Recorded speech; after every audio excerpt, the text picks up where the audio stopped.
আজকে চট্টগ্রাম ৫, হাটহাজারী এবং বায়েজিদ একাংশের জনসাধারণ সহ চট্টগ্রাম বিভাগের সর্বস্তরের নেতাকর্মীদের জন্য আমরা যে ঈদ পুনর্মিলনের আয়োজন করেছি সকলে মিলে, সেখানে নেতাকর্মীদের এক অভূতপূর্ব মিলন মেলা হয়েছে পুরো চট্টগ্রাম বিভাগীয় বিএনপি এবং অঙ্গ সংগঠনের নেতৃবৃন্দের।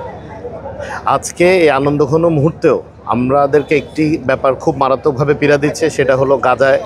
মুসলমানদের উপর যে নৃশংস হত্যাযজ্ঞ হয়েছে তা আমাদেরকে অত্যন্ত ব্যথিত করেছে এবং সভ্যতাকে ভুলুণ্ঠিত করে যেভাবে পাশ্চাত্যের আগ্রাসন এই মুসলিম উম্মার উপর নগ্নভাবে হামলা করছে, এটার আমরা নিন্দা প্রতিবাদ জানাই এবং আমরা আশা করব বিশ্ব নেতৃবৃন্দ ধর্ম বা গোত্র ভেদ না করে মানবতার স্বার্থে এবং মানবিকতার স্বার্থে অচিরেই এই গাজা সমস্যার একটি দ্রুত নিষ্পত্তি করবেন। এই ঈদের দিনে আমরা যে বার্তাটা দিতে চাচ্ছি সেটা হচ্ছে শান্তির বার্তা, যেটা পুরো পৃথিবীময় সকল ধর্ম বর্ণ গোত্র নির্বিশেষে সকলে যেন শান্তিতে এবং নিরাপদে থাকতে পারে। ধন্যবাদ।